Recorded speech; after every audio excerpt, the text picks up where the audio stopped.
Welcome to Session Sunday.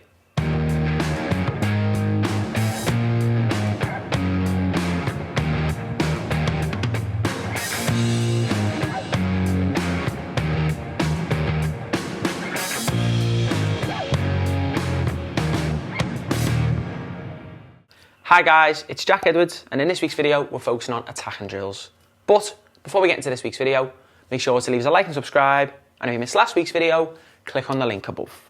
Okay, so moving into the first part of this week's session, we're going to be focusing on some 3v2 attacks. Now, in terms of the players for this week, we're going to have 15 outfield players plus a goalkeeper, but you can adapt this for more if you have even more players and less players as well.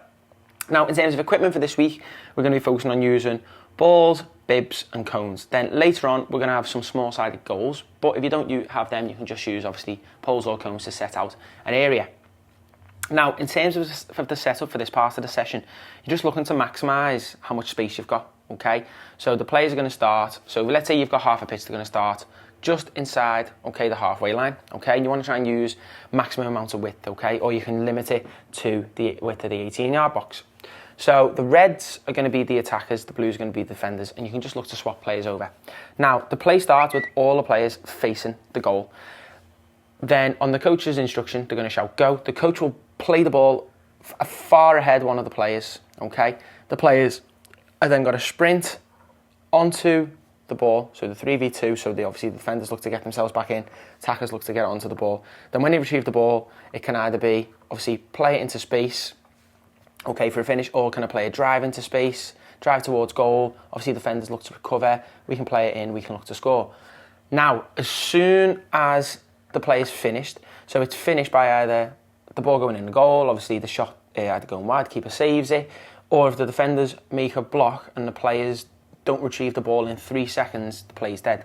As soon as that's done, okay, the coach then has a ball in their hands, okay, and then they're going to play the ball up in the air, okay, for the players to obviously react to, okay, and try and win the ball. So so as an attacking team, we're trying to secure the ball, okay, on a transition there, to then look to attack, okay, against the 3v2 to score. So they get 2 attacks in those scenarios.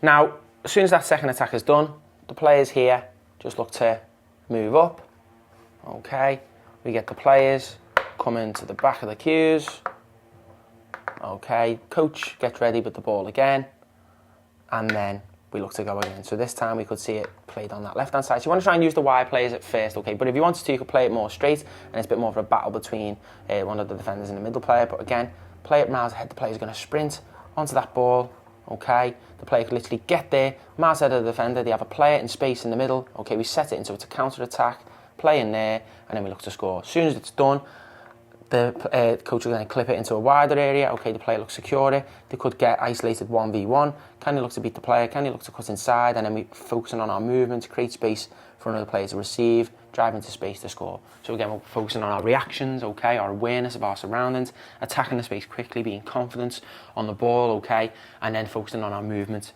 to receive in space to try and score. We will now move into our first animation before moving on to part 2 of this week's session.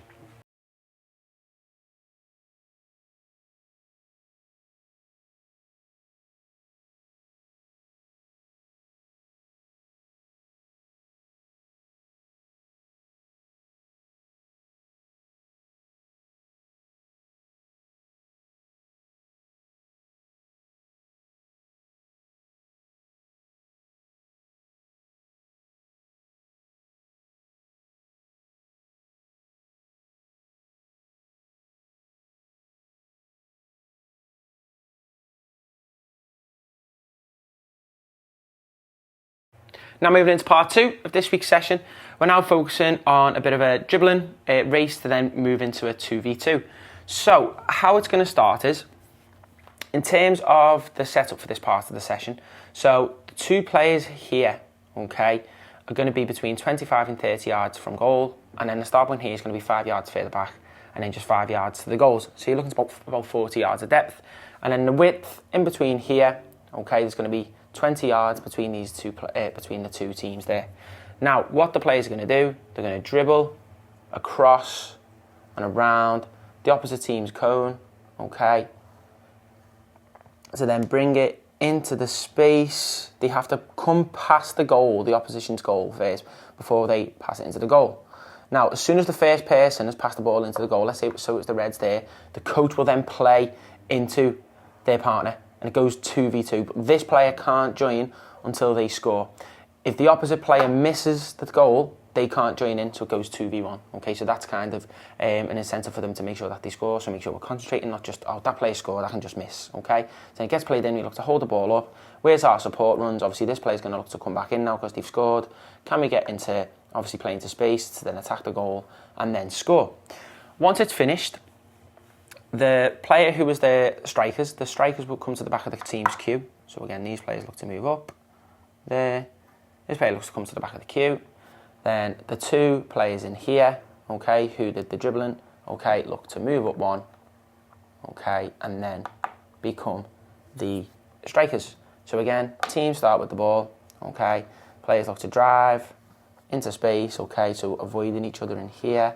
Each time we turn, we cross over there. You have to pass the goal first before scoring. So let's say it's the Blues this time, and let's say the Reds miss. This player can't get involved. We play into the striker. Obviously, 2v1 scenario. You can either use this player as a decoy to then turn and finish, or think about their run into space, touch, and then finish. But obviously, again, if the red player does manage to score in there and the ball gets played into the striker, they look to recover, okay, to help their defender. Okay, they might be able to isolate it, win the ball back, and if they do win the ball back, defenders, okay, they just look to score, okay. So if you win it back in that 2v2 scenario, you can just score as well. And again, the players look to swap over. So attack space quickly with the ball, okay, maintain control of the ball, okay, using both feet, nice quick movement to turn, drive into the space, look to finish, and then can we transition to go into a 2v2. So the striker, can you look to protect the ball until your teammate comes in, okay? Can you look to be clever with your movement? And then can we be clinical in that final third? We will now move into our next animation before moving on to the final part of this week's session.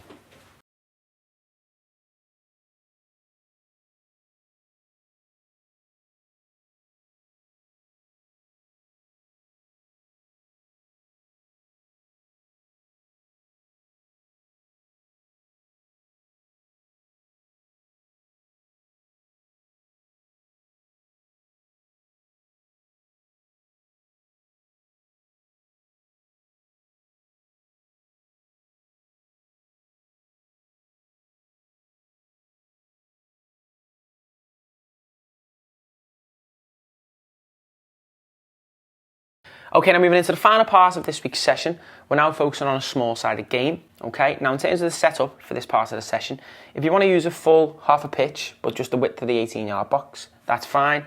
Or you can bring it in so we get about 45 yards of depth, okay, and you have 5 yards or 10 yards here, okay? And then in terms of the width, these players just have 5 yards, and then you can decide between 20 and 25 yards in here as well. Now, you're going to have two floaters in these areas, okay, who are used to obviously keep possession of the ball for both sides.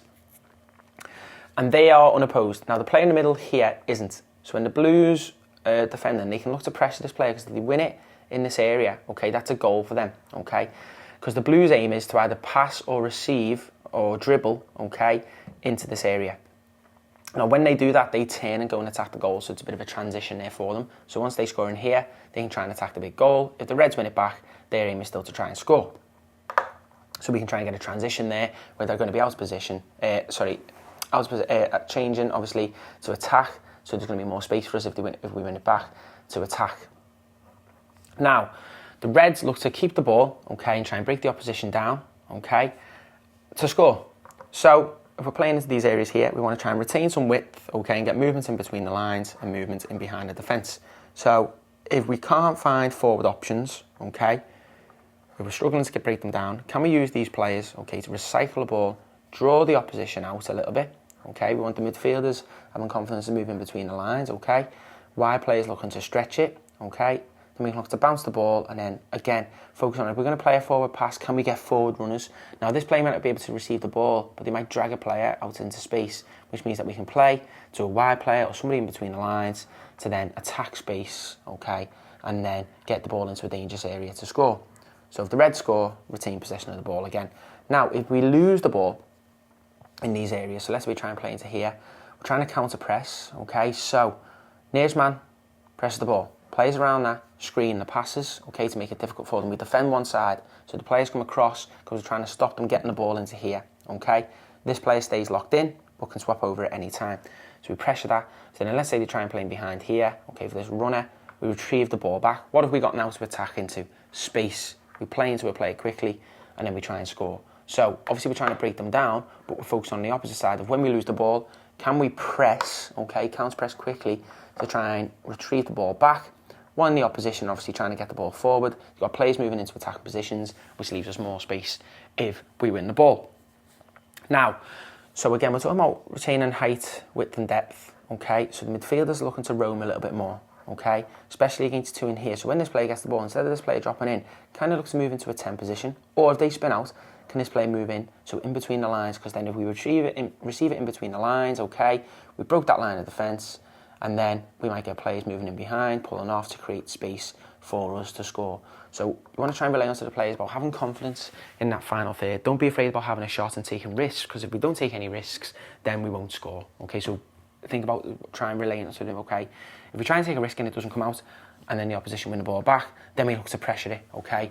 And the objective in this area in terms of pressing the ball is, your reward is, if you win it back in this area, you're close to goal, which means you've got a better route to score. We will now move into our final animation before concluding this week's session.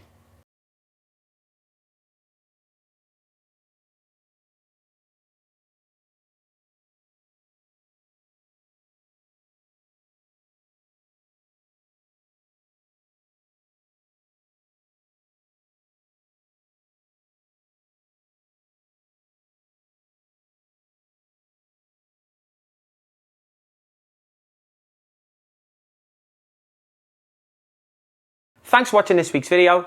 Don't forget to head over to our website where you can sign up to view over 1,000 session plans like this. And we'll see you next week for another Session Sunday.